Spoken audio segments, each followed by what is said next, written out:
All right, well, welcome to another sports and mental health conversation. I am Will Driscoll, the Executive Director for the Virginia Sports Hall of Fame, and the Hall, in partnership with the Children's Hospital of the King's Daughters and countless other stakeholders in youth and collegiate athletics, bring you this conversation as part of the Youth Sports Mental Health and Wellness Alliance. The Alliance aims to decrease stigma around mental health and wellness and also provide resources to create positive sports experiences. And joining us today is a group of student athletes from Old Dominion University. They're here to give us their perspective and insight on this important topic. And we have Shannon, Quaile, and Josi John from ODU Field Hockey, and Brooke, Frishman, and Emma Rowland from ODU Lacrosse. So, ladies, thank you so much for taking some time out of what I know is a very busy schedule to join us today. Yeah, Thank you. Happy to be here. Well, we're happy to have you, and we're always happy to have these conversations. And Shannon, I'll go ahead and just start with you, if for no other reason that you kind of helped bring this group together today. But when you hear the term mental health and as it relates to sports, what does that mean to you? Yeah, I mean, right now, the world and where we're at within athletics is we're trying to create a kind of environment that equalizes the treatment of physical health as well as our mental health.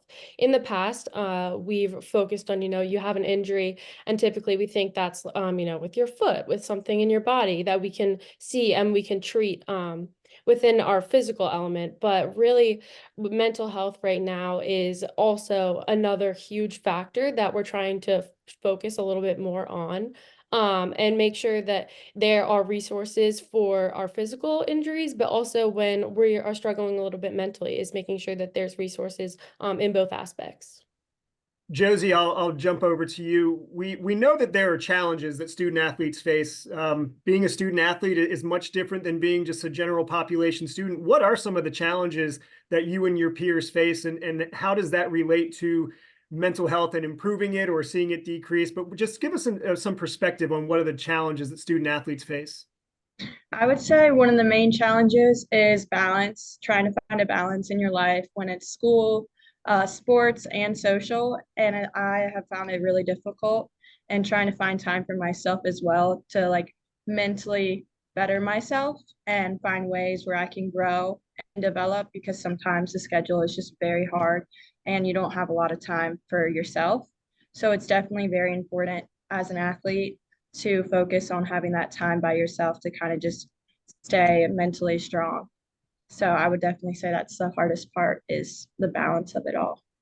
You mentioned that finding the time by yourself, but on the flip side, how important is it to have a group like the girls that we have in this conversation, and even broader than that, to kind of lean on to help you get through those times of struggle? Yes, I would say it's really important to always have a really good group around you that you can talk to, because a lot of times as athletes, we always are like told you can't really talk about your mental health as much. And I feel like the stigma around that should be definitely like taken down, because it is really important to have those people around you that you can open up to, and for it to be a healthy environment for everyone. Brooke, I see you nodding, so I'll kind of direct the next question towards you. But we're all having this conversation because this is something that's important to you. And, we've seen surveys over the past really decade from NCAA student athletes saying that student athlete mental health is a priority. Why is it such a priority? I want to hear it from some of these student athletes like yourself. Why year after year are you all saying that this is a priority? It's something from past generations that has tended to have been overlooked. Kind of just that mental toughness and that just like pushing through it has kind of been that main motto there. But as we progress and as we grow, I think we found that that's not as much the case. That mental toughness, sometimes it can't be tough all the time. Sometimes it has to be taken down a notch. Sometimes it's okay to feel overwhelmed. And that's why that outlet is so important, that support team. And I just think mental health plays a huge role in student athletes' daily lives, even if it's been overlooked in the past. And it is so important to take that first step and take that initiative in helping them to understand those specific pressures that student athletes are under every single day, and how they can approach those pressures in a healthy and productive way. Emma, kind of following along with Brooke's answer there, what are you all doing collectively as the student athlete community to tackle this issue and to improve it, not just for yourselves, but for that next generation of student athletes? Yeah, so luckily we're actually thankful. Starting this year, we have like a mental health center that we have like honestly at no cost that we can go to and talk to someone like a therapist, whether that's like sports psychiatrist or just like a therapist in general. We can go to, it's like about 5 minutes down the street from where we all live, and we have that at our hands at any time. They have that starting this year, and I know a lot of people on my team take advantage of that, and I think that's really important because like suffering in silence is probably the worst that you can do. And like just talking about it with someone, sometimes it helps instead of getting it all in your head. And like we notice that like even like when you have a positive mindset, your performance is a lot better on the field. I noticed that when a lot of people are in their head, they see it like differ on the field. So, and just like being able to just like talk about it is like the biggest thing that we're trying to do, honestly. Just making comfortable and being able to talk to your peers about it. Yeah, consistent conversation is definitely plays a huge role in decreasing just the overall stigma. If you make people comfortable talking about it, they're no longer uncomfortable. You all are, I think, offer a really unique perspective in the ages that you are, because you are part of the pandemic generation. The pandemic significantly affected not only your education, but your athletic progress. You were in high school or you were at the beginning of college when the pandemic happened. What's the biggest change? And this is for anybody. So first one to jump in gets to start the conversation, but what's been the biggest change you've seen since that time in 2020 to where we are now in 2024? I can hop on for this one. I would say that, you know, being in the pandemic, we were all separate, right? We were all apart. And I think that coming together, we were all in high school when the pandemic was happening. I was the first one to enter college of our group, but we emphasize, you know, those relationships and the community that you're able to be a part of, now that we no longer have to be 6 feet away from each other. So I would just say that like the importance of group environments and like the community that comes with sports and just along the athletics, especially ODU, we all try to be a part of as many games that we can attend and events. So just like creating the community. Yeah, I agree that that community is so important. And as a freshman coming in, it's been difficult to, find that community, and it's been an adjustment. And because adjusting to college is difficult, especially as a student athlete. So I can't imagine, Shannon, how you were as a freshman having to stay away from each other. And so I believe that community is so important. And that was something we were all kind of conditioned through COVID, is to just isolate each other. And I also think a huge thing from COVID is that social media aspect of it. It's so easy to compare yourself through your sport, of course, but also just through any aspect of social media. And just that kind of look with it is just I think that's a big part of it. We're reading a book right now for our team, and a quote from it is, "Comparison is the thief of all joy." And so I think with the pandemic, social media like kind of just gained a huge role, especially as a student athlete, and that kind of aspect of it. Well, Shannon, you kind of called yourself out as the elder statesman almost of the group. But for some of the younger people that are here right now, did the mental health approach from ODU's athletic program, did that stick out when you were going through the recruiting process? And was that something that was important to you when you were looking to select which school you wanted to continue playing collegiately at?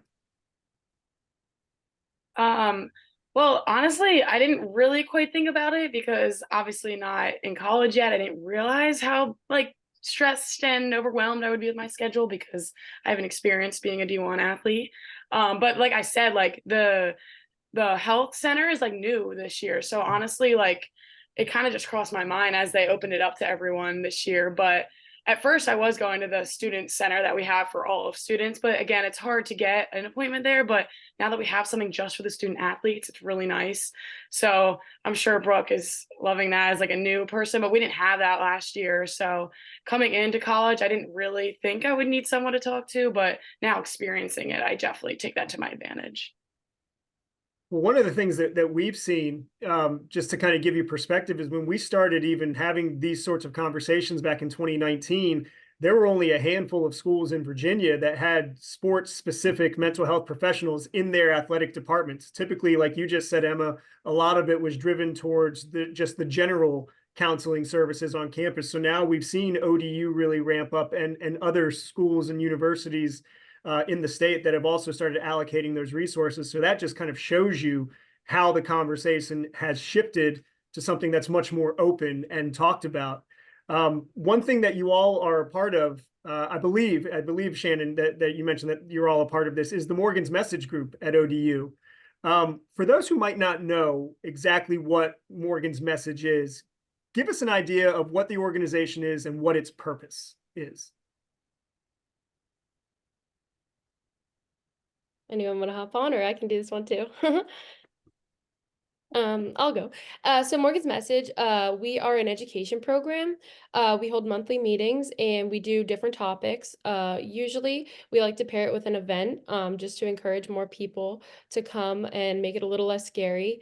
We aim to really increase the conversation about having mental health, that everyone has it, and people who are struggling, we try to talk to that group, but we also just try to talk to the people that just in their day-to-day life, whether life's going great for them or you're in a darker place. We try to create a community and an environment once a month for people to come and be a part of a group and have conversations surrounding mental health, to kind of detach that stigma that's been a part of it for so long.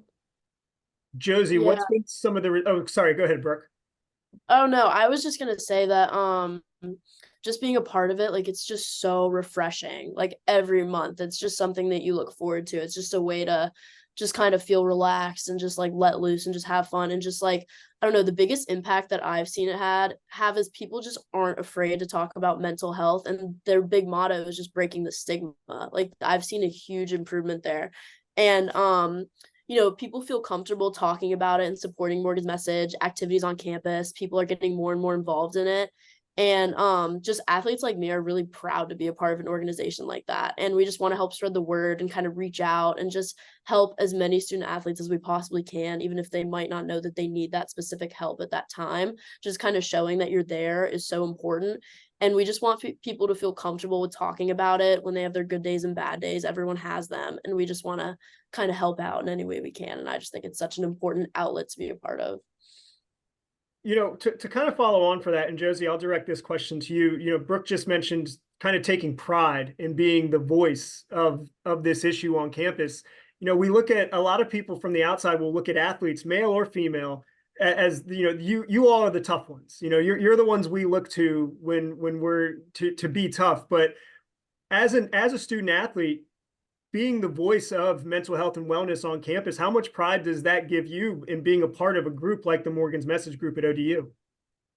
I would say it gives me a lot of pride to know that I have spoken about it and I will, and that people know that they can come to me means a lot to me, because there's like statistics that are out there saying that only 10% of student athletes who have a mental, or like only 10% of student athletes with a known mental health condition seek help from a mental health professional. And so I feel like that really shows that there's a lot of people out there, student athletes, who may not feel comfortable going and talking to professionals. So I feel like it's really important for people like us with Morgan's Message, for people to go and seek us and just be able to show everyone like it's okay to not be okay is one of our biggest things.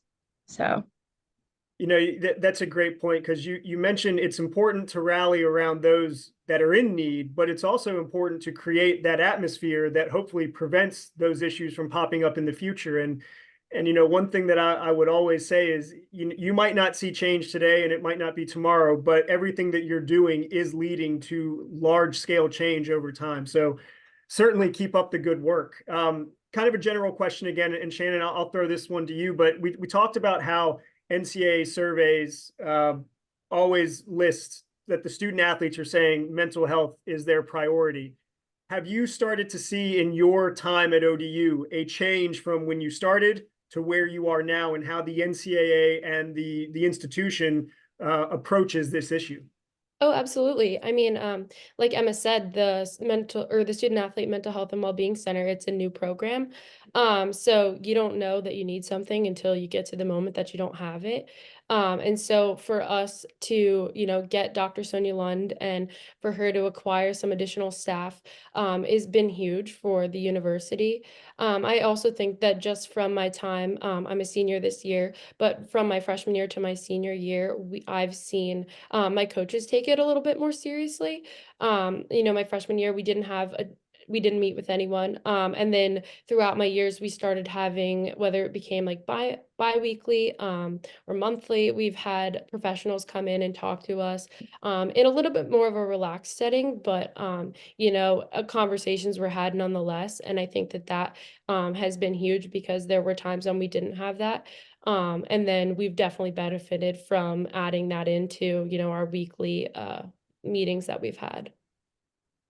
Emma, take a step back into when you were going through put yourself basically in your shoes when you were a recruit. What would you tell yourself? What would yourself today tell yourself then in approaching this issue, and what to be on the lookout for, and what's important to you now as a student athlete on campus?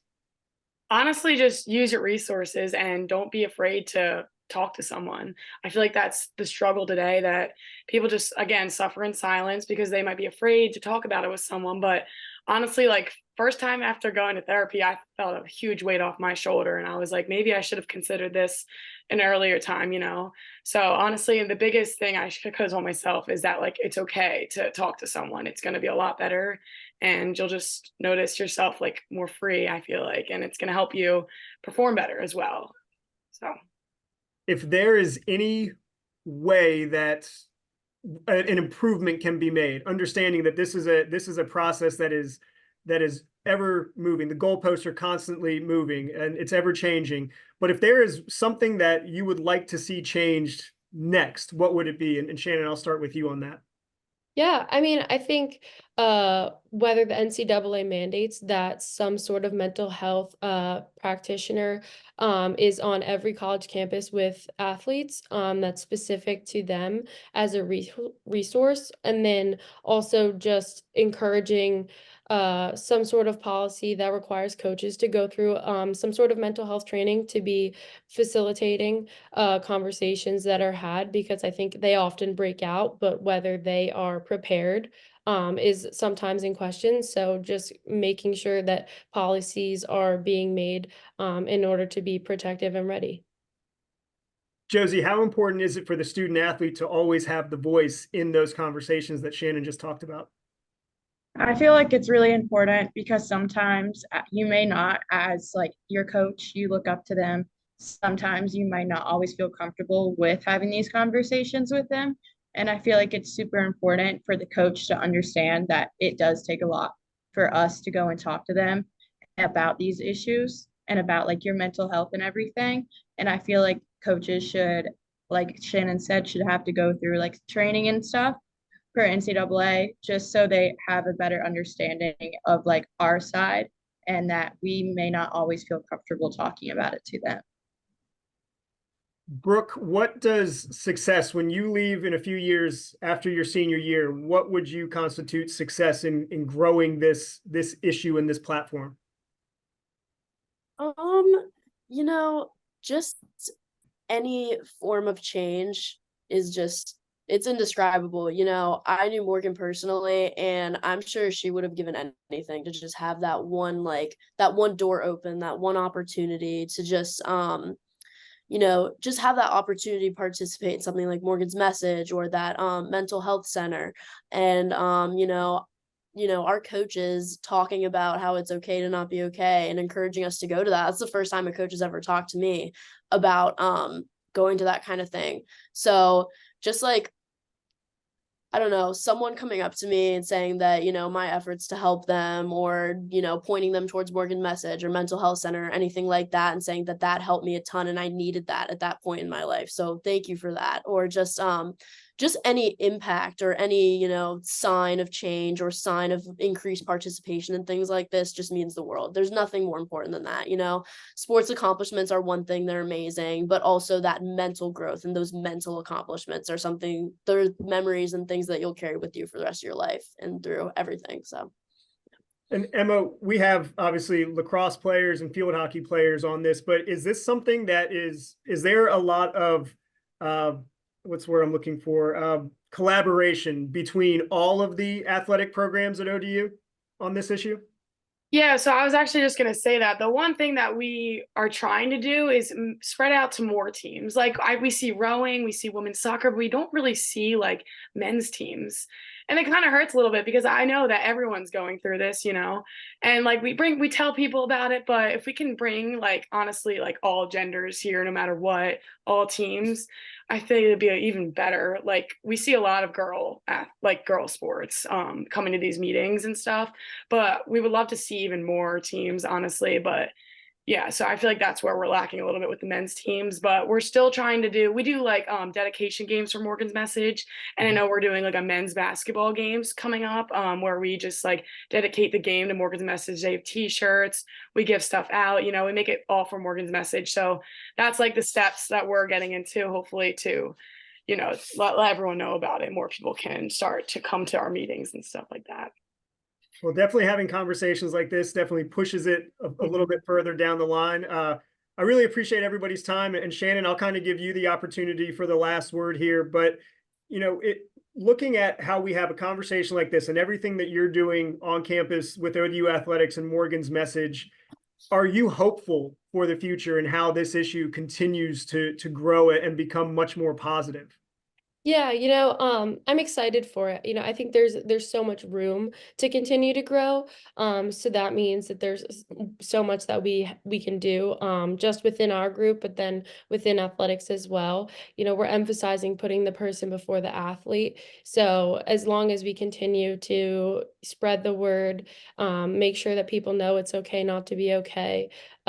We are going to do all that we can in order to make these conversations and these feelings feel validated and know that there's opportunity for people to seek help when they need it, and that's not something that's weak, that's empowering.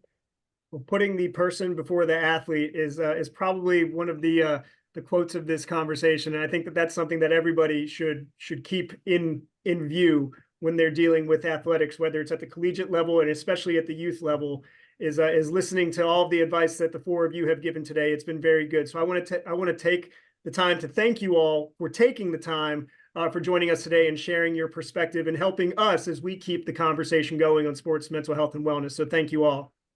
Thank you. Thank you. so Absolutely. Well, parts of this conversation will be featured as part of our hashtag Sports Mental Health Monday campaign. Throughout the year, we will be sharing content and information featuring our alliance partners. Posts can be found on the Hall of Fame's social media pages, Facebook, Twitter, Instagram, YouTube, and LinkedIn, as well as the Hall of Fame's website, www.vasportshof.com.